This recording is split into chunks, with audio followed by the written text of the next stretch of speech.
E aí, pessoal, tudo bem com vocês?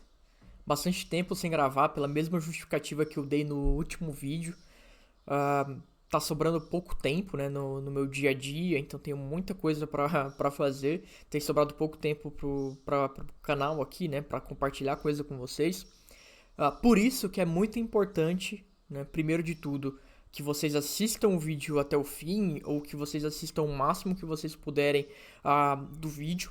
Deixem o like, comentem aqui, ativem as notificações e acessem os links quando vocês forem notificados, porque isso é super importante para o desenvolvimento do canal. Se o canal não desenvolve, eu não tenho nenhum retorno com o canal, e isso significa que cada vez menos eu vou ter conteúdo dentro do ou disponibilizando conteúdo para vocês.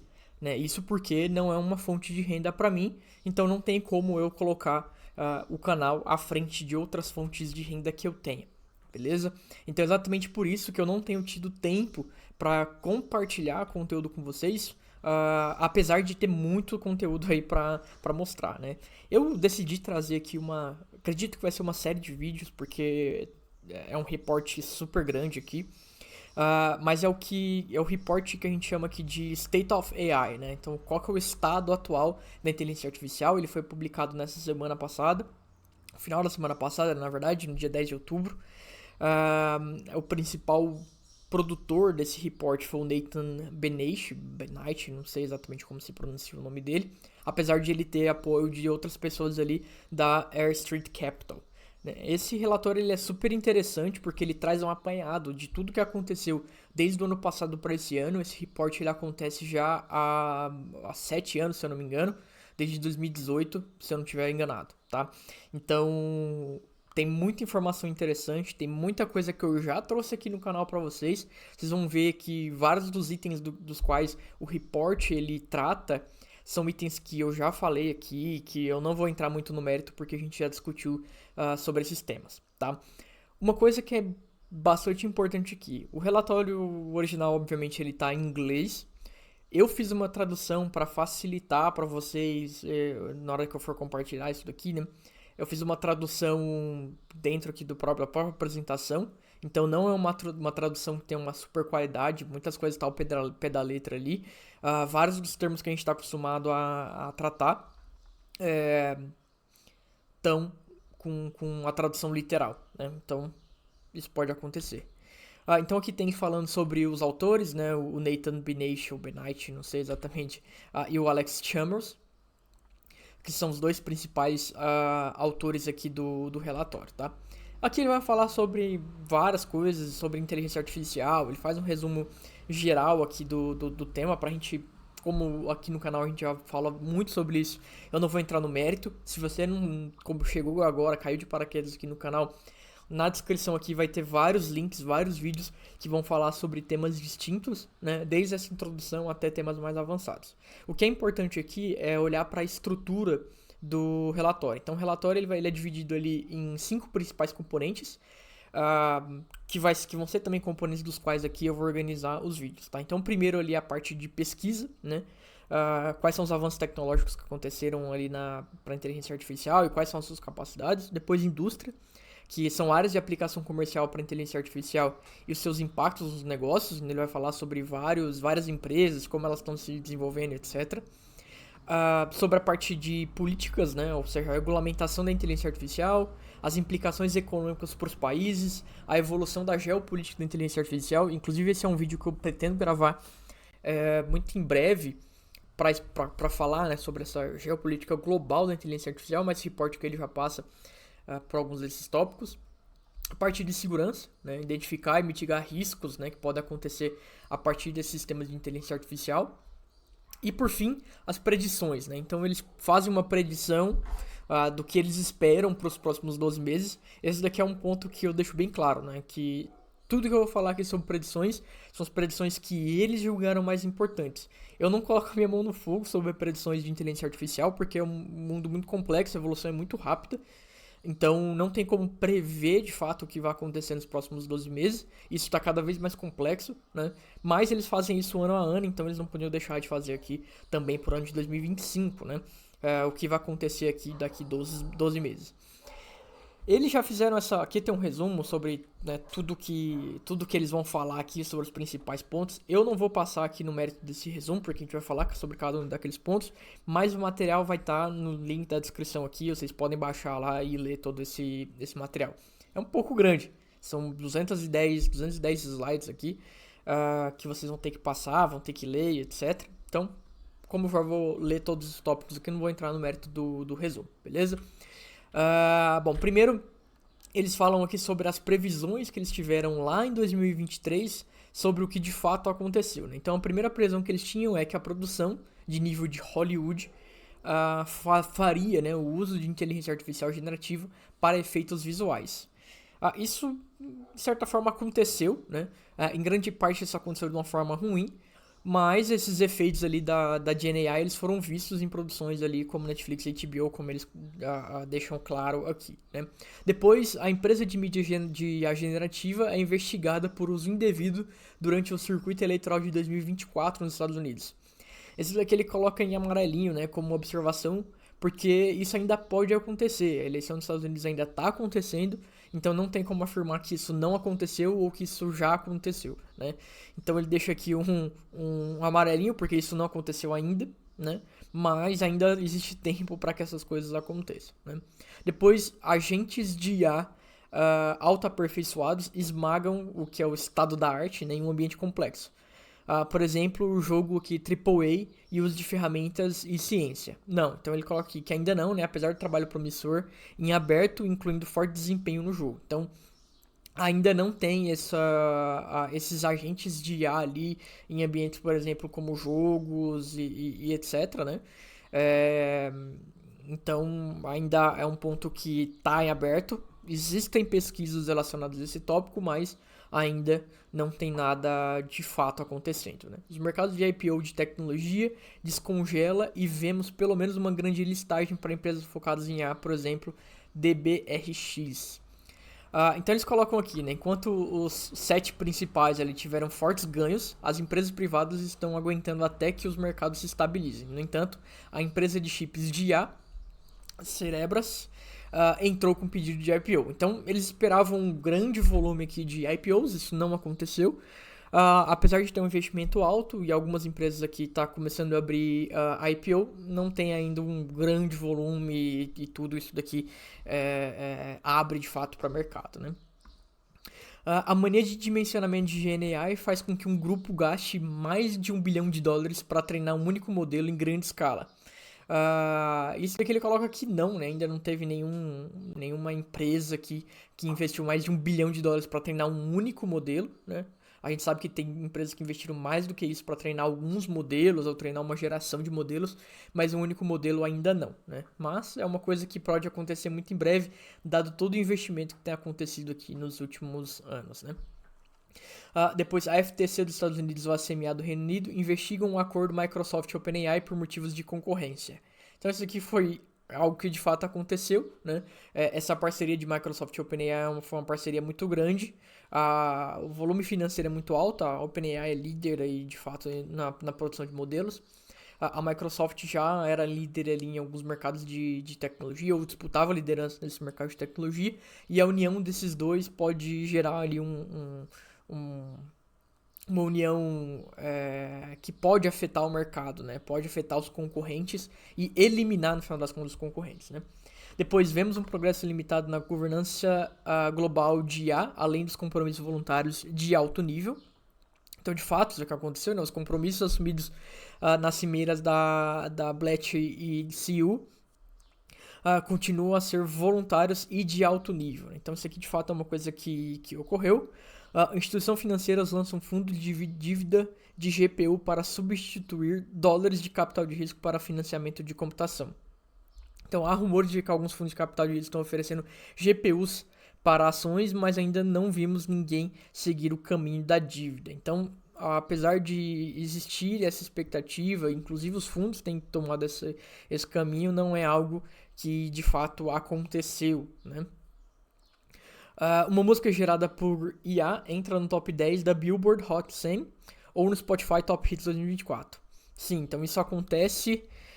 que isso já havia acontecido inclusive no ano passado com Heart on My Sleeve. Eu não conhecia essa música, então descobri aqui agora. Mas também vimos uma música gerada por IA chegada ao top 27 da Alemanha e passar vários dias no top 50. As cargas de trabalho e custos de diferença crescem significativamente. Uma grande empresa de IA, por exemplo, a OpenAI, adquire ou constrói uma empresa de chips de IA focada em inferência. Então, Sam Altman está levantando enormes somas de dinheiro para fazer isso, enquanto Google, Amazon, Meta, Microsoft continuam a construir e melhorar seu próprio silício de AI. Então, de fato, isso tem acontecido. Várias empresas têm planejado, né, construir ali chips de inteligência artificial para competir ou para se livrarem, vamos dizer assim, da Nvidia, por exemplo, tá? Bom, entrando então aqui no primeiro tópico, de fato, do que aconteceu, né, dessa retrospectiva do que aconteceu no ano de 2024, vamos começar aqui pela parte de pesquisa. Então, o primeiro tópico aqui que eles colocam é que o reinado de terror da OpenAI chegou ao fim, né? Até que durante grande parte do ano, tanto os benchmarks quanto as tabelas de classificação da comunidade apontavam para um abismo entre o GPT-4 e o melhor do resto. No entanto, esse ano a gente teve aí vários modelos, né? O Claude 3.5 Sonnet, Gemini 1.5, Grok 2, Llama 3, Llama 3.1, 405B, enfim, tem vários modelos ali que conseguem competir com esse grande modelo ali da OpenAI, competir inclusive em vários dos benchmarks, superar, né? Os modelos da OpenAI. Então aqui ele fala basicamente sobre esse tópico, né? Como que esses modelos acompanharam a OpenAI, apesar de ter um asterisco aqui que muito mais na frente ali eu vou comentar, né?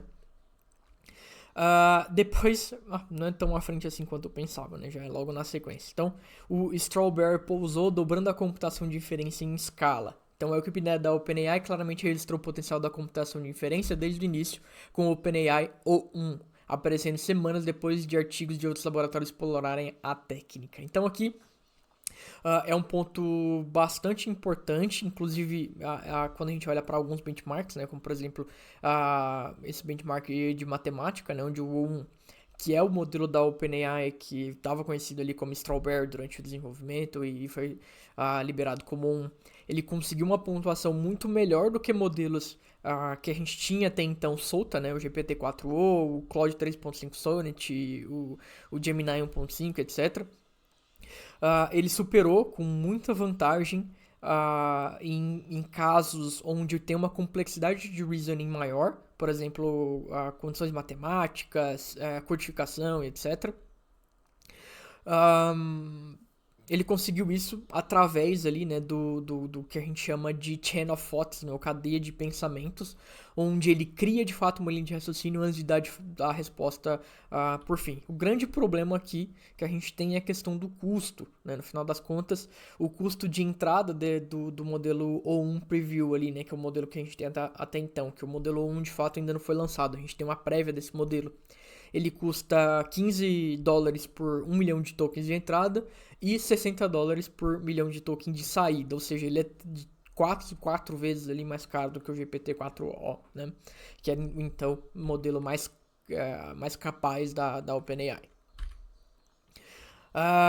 Uma coisa que é bem interessante, né? Que é o que eu estava falando ali. No final das contas, o O1 ele conseguiu um resultado muito superior do que outros modelos, que já existiam ali, para questões onde eu preciso de um raciocínio lógico mais complexo, como por exemplo operações matemáticas. Inclusive o O1 Mini também, né, que é um segundo modelo, que é o modelo menor, que é um modelo mais barato, ele também teve muito superior a outros modelos, por mais que eram modelos mais complexos, né. E aí um ponto que é interessante, né, que eu já tinha até comentado um pouco ali logo no início, que apesar de até então os grandes modelos eles eram dominados por empresas, né, fechadas, empresas de capital fechado, empresas onde para usar o modelo você precisaria pagar. A Meta ela foi num caminho completamente contrário e chegou nessa condição de estado da arte, né? Então o Llama 3 ele fecha essa lacuna, né, entre os modelos abertos e fechados, com diferentes lançamentos, né? Inclusive, a gente teve o Llama 3, depois teve o Llama 3.1, agora, mais recentemente, a gente teve o Llama 3.2. onde o grande modelo deles, né, o Llama 3.1 405B, mas a gente tem vários outros modelos ali, modelos de visão, inclusive, que saíram recentemente, e modelos menores, modelos para devices, né, provavelmente para ser utilizado em devices, que são os modelos de 1 bilhão e 3 bilhões de parâmetros, né, os modelos são comparáveis ali com modelos menores também. A gente tem aqui alguns comparativos, né, que foram feitos na época ali com versus o GPT-4o versus o Claude 3.5 Sonnet. Isso aqui são tudo coisas que eu já mostrei para vocês, né? Então, não vou entrar muito no mérito aqui porque a gente já tem um vídeo que apresenta ali o Llama 3.1, onde eu falo sobre todos esses comparativos aqui. Uma coisa que é interessante é que o Llama 3.1 405B, né, que é esse maior modelo, ele foi treinado ali com 15 trilhões de tokens. Eu acho que um dos maiores bases que a gente conhece ali de treinamento. Foram utilizados 16 mil GPUs, né, do tipo H100, que é um padrão, uma arquitetura, né, de GPU da NVIDIA, que é hoje em dia uma das GPUs ali mais capazes que a gente tem disponível para fazer treinamento e inferência de modelos, né? Então foi utilizar 16 mil unidades dessas GPUs, que é um volume bastante absurdo, né? Outra coisa que é interessante também é que agora com o Llama 3.2 a gente tem modelos de visão também, modelos inclusive bem competitivos de visão, tá? Uma coisa aqui que é importante de ressaltar, que eu acho que eu não falei muito sobre esse tópico aqui, mas eu já falei bastante sobre esse tópico no podcast, né, que a gente tem, é sobre o quão aberto de fato são os modelos que são considerados de código aberto, né? No final das contas, tem vários requisitos mínimos ali que a gente espera que de fato sejam abertos para considerar esse modelo open. Como, por exemplo, quais são os valores de fato dos pesos de cada parâmetro daquele modelo, qual que foi a arquitetura utilizada para que eu consiga replicar, né, esse modelo em qualquer local. Depois, o conjunto de dados que foi utilizado para o treinamento desse modelo, o tipo de licenciamento para que eu possa utilizar esse modelo no futuro e quais são os métodos de acesso desse modelo, onde ele está disponível para que eu acesse, né? Não adianta nada eu ter todos os conjuntos de pesos ali, eu ter o dado, eu ter um licenciamento onde eu posso utilizar ele, mas eu não tenho um hardware específico para conseguir utilizar ele em algum lugar, né? Então, isso acaba ali que limita também algumas condições. Então, no final das contas, praticamente nenhum modelo é de fato ali aberto. A gente tem alguns modelos que são parcialmente abertos, né, vamos dizer assim, que seguem boa parte desses parâmetros, mas a gente não pode dizer aqui que tem de fato um modelo ali de código aberto. Outra coisa também que eu já falei aqui, né, inclusive eu tenho um vídeo inteiro falando sobre isso daqui, que eu também vou deixar na descrição, né? Mas é um dos últimos vídeos que eu postei aqui, que é a questão da contaminação dos dados dos benchmarks dentro ali da base de treinamento dos modelos, né? Então isso é uma coisa muito importante de ressaltar aqui, que no final das contas os benchmarks, a gente está chegando ali, né, num platô dos benchmarks, mas não necessariamente porque esses modelos eles estão ali com um nível máximo de capacidade, né? Na verdade, o que está acontecendo é que esses meus modelos eles estão ficando viciados, né, com as informações desses benchmarks, né? E quando eles vão ali, obviamente, fazer inferências sobre esses benchmarks, eles vão acabar indo bem. Inclusive, tem um ponto aqui que a gente vai falar um pouco mais à frente, que muitos desses benchmarks eles têm problemas, né? Eles não são bem curados, etc. E os meus modelos eles estão inclusive ficando viciados nesses problemas, né? Isso significa que no final das contas eu tenho um modelo que tem uma capacidade menor, né, da que eu gostaria que ele tivesse para resolver problemas da vida real, né? Ele é um modelo simplesmente viciado no benchmark e por isso que essa contaminação ela acaba inflando, né, o progresso real ali que existe entre esses modelos. Depois, aqui, que é exatamente aquilo que eu estava falando, né? Então, vários pesquisadores já identificaram problemas nesses benchmarks e eles estão tentando corrigir esses problemas que eles identificaram nos benchmarks, criando novos benchmarks que tem ali uma curadoria melhor, né? Por exemplo, o SWE Bench aqui, ele foi criado um novo benchmark, é o SWE Bench Verified, porque boa parte do conteúdo desse benchmark, conforme foi alertado ali pela OpenAI, ele tinha vários problemas de erro de informação. Então, apesar de ele ser um teste, né, de múltipla escolha, as respostas elas estavam erradas, né? Então, isso significava que o meu modelo ele errava aquela informação ou aquela resposta, mas na verdade ele estava certo. Ele errava pro benchmark, mas na verdade a informação que ele tinha era a informação correta. Isso significava que ele tem uma resposta pior nesse benchmark, que queria dizer que ele era melhor, né, em alguns casos. Isso era meio acabava que seria ali uma bizarrice, né? Que foi identificado e alguns pesquisadores estão tentando corrigir esses problemas aí desses benchmarks. Depois aqui ele faz algumas brincadeiras, né? Que apesar de todo mundo estar evoluindo nos seus modelos, várias empresas têm seguido ali o quase que o SOTA, né? Vamos dizer assim. Aconteça o que acontecer, né? Durante um ano aí, e a OpenAI continua sendo a número 1 do mercado, né? Então, isso é uma questão que levanta alguns questionamentos, né? De se de fato o GPT-4o, por exemplo, o GPT-4o1 são os melhores modelos que a gente tem no mercado. Eles inclusive utilizam aqui o LMC do Chatbot Arena, o LMC Chatbot Arena para fazer uma análise diferente sobre isso. Porque muitas vezes a gente olha para esses benchmarks são benchmarks que estão viciados, e a gente olha para aqueles modelos em que os usuários mais utilizam ou que os usuários mais aprovam as respostas, né? O que isso significa? Por exemplo, quando eu olho para o Chatbot Arena, eu vejo que os dois modelos que estão na liderança são o GPT-4o e o GPT-4o Mini. Isso, no final das contas, não faz o menor sentido, né? Por que eu digo isso não faz o menor sentido? O GPT-4o, de fato, é um modelo muito interessante e faz sentido ele estar na liderança ali do Chatbot Arena, né? Mas o GPT-4o Mini é um modelo muito menor, muito menos capaz do que vários outros modelos. Eu não estou falando aqui de um modelo, eu estou falando de vários, né? Talvez até dezenas de modelos. E por que ele está na liderança, né? Na vice-liderança, na verdade, dos modelos dentro do Chatbot Arena?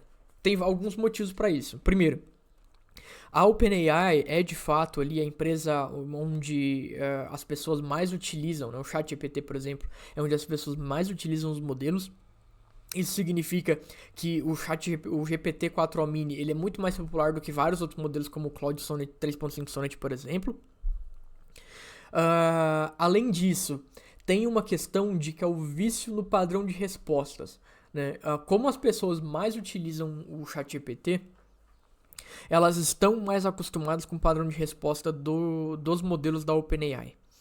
Isso significa que um padrão de resposta diferente foge ali daquilo que as pessoas, vamos dizer, gostam de ver na resposta, o que estão acostumadas a ver na resposta. Isso faz com que elas evaluam de forma melhor a resposta das quais elas estão mais acostumadas a ouvir, né? Esse é o segundo ponto, né?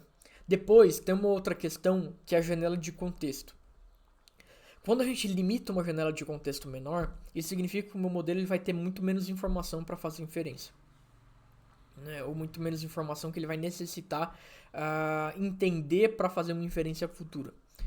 E no final das contas, esses GPTs eles têm uma janela de contexto menor do que outros modelos como o Claude, como o Gemini, etc, né?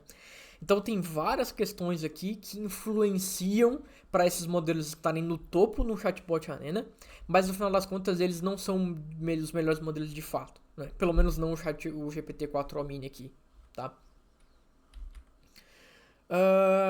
Bom, depois eles falam aqui sobre modelos neurosimbólicos, então são modelos que usam ali a parte de simbólica, de matemática para fazer inferência. Esse aqui é um ponto do qual eu acabo tendo pouco contato. Acredito que a maior parte de vocês também vai ter pouco contato, porque são aplicações super específicas.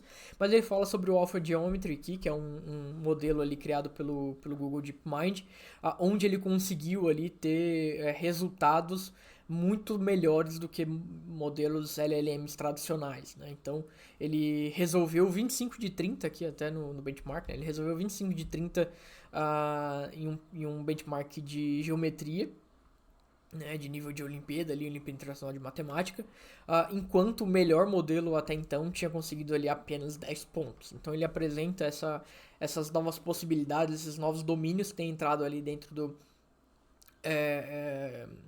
dos modelos, né? No final das contas aqui é uma parte mais de análise de imagem, né, de fato, e que tem aprimorado muitos resultados desses modelos específicos, né?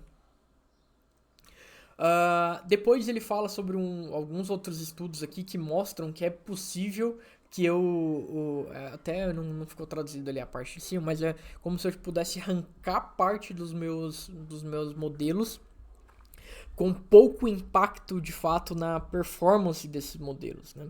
Isso significa que existem estudos que mostram que apesar de eu ter ali, né, esse meu transformer que tem algumas camadas ali profundas de redes neurais, existem pontos que têm uma importância muito maior do que outros pontos. E eu removendo esses pontos com menor importância, eu consigo gerar um impacto pequeno na minha performance e diminuir consideravelmente a minha complexidade de cálculos, né? Então eles fizeram aqui vários estudos. Então a Meta é um exemplo de que fez alguns desses estudos provando isso, né? A própria NVIDIA fez esse processo com um modelo ali que é o Nemotron 415B, onde ele conseguiu, né, desempenhos ali parecidos, né, com o Mistral 7B e com o Llama 38B, usando 40 vezes menos tokens de treinamento, né? Então, é algo bem interessante, porque no final das contas eu tenho muito menos parâmetros para fazer o meu ajuste de fato, inclusive o tuning, né? E consigo manter ali uma certa estabilidade no meu modelo, apesar de eu conseguir estar arrancando partes dele, né? Então, bom, ali ele vai falando à medida, né, que os modelos eles são refinados, né, vamos dizer assim, eles vão se tornando ali mais elegantes, né? Então ele usa aqui uma frase que o Andrei Karpathy falou, né, que ele que argumentou, onde os grandes tamanhos atuais de modelos podem ser um reflexo de treinamento ineficiente. Usar esses grandes modelos para refinar e sintetizar dados de treinamento pode ajudar a treinar modelos menores e mais capazes, né? Então a gente tem visto esse movimento, modelos menores com capacidades similares a modelos maiores, né? Onde eu utilizo modelos maiores e eu vou diminuindo a complexidade desses modelos maiores para modelos menores, ou esses modelos maiores ajudam no treinamento de modelos menores, ou esses modelos maiores geram dados sintéticos para modelos menores, enfim, tem vários processos aqui, inclusive um exemplo bem interessante disso é o caso da IBM com o OpenShift, onde eles criaram ali o StructLab, que é uma técnica de fazer tuning de modelos, onde eu utilizo um modelo maior para fazer geração de dados sintéticos para fazer o fine tuning do modelo menor, sem que eu precise de um volume tão grande de dados inicial, né? Então, várias empresas têm partido para esse caminho de diminuir o tamanho de seus modelos. Então, tem um modelo grande enxugando, né, fazendo esse corte, como a gente apresentou ali no slide anterior, desses modelos maiores para modelos menores, faz um fine tuning, utiliza dados sintéticos para retreinar esse modelo, enfim, vai fazendo vários processos aqui para diminuir o tamanho desses modelos, e é o que a gente tem visto. Modelos menores com uma capacidade tão boa quanto modelos grandes que a gente tinha no passado, né? Aqui uma coisa que é bem interessante falando, continuando, né, sobre o tópico anterior, é que existem modelos pequenos, né, que estão sendo treinados ali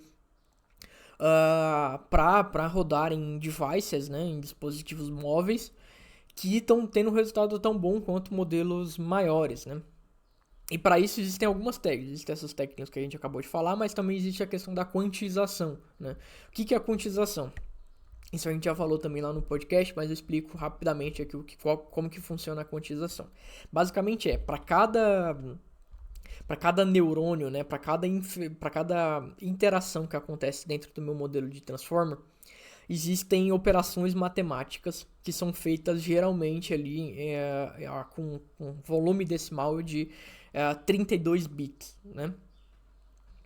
Então, 32 ou 64 bits, né? Então tem uma precisão, né, de número decimal muito alta.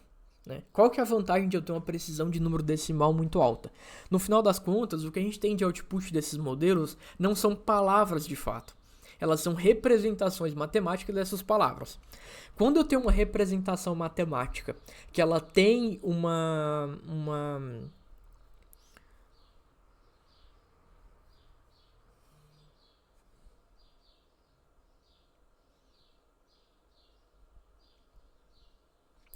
precisão decimal maior, isso significa que eu vou conseguir chegar exatamente naquela palavra que eu gostaria que tivesse ali na sequência. Né? Se eu diminuo essa precisão, eu vou ter um range maior de palavras possíveis, das quais eu vou ter que selecionar uma para ser a minha próxima palavra encadeada dentro do meu contexto. Né? Então pensa num mapa. Né? Se eu tenho um mapa maior, super preciso, como por exemplo de celular, que eu vou dando zoom e eu consigo ver exatamente aquele ponto de uma determinada região, eu consigo definir o modelo de destino com precisão ali, às vezes, de metros, né? Ou centímetros, ou milímetros, etc.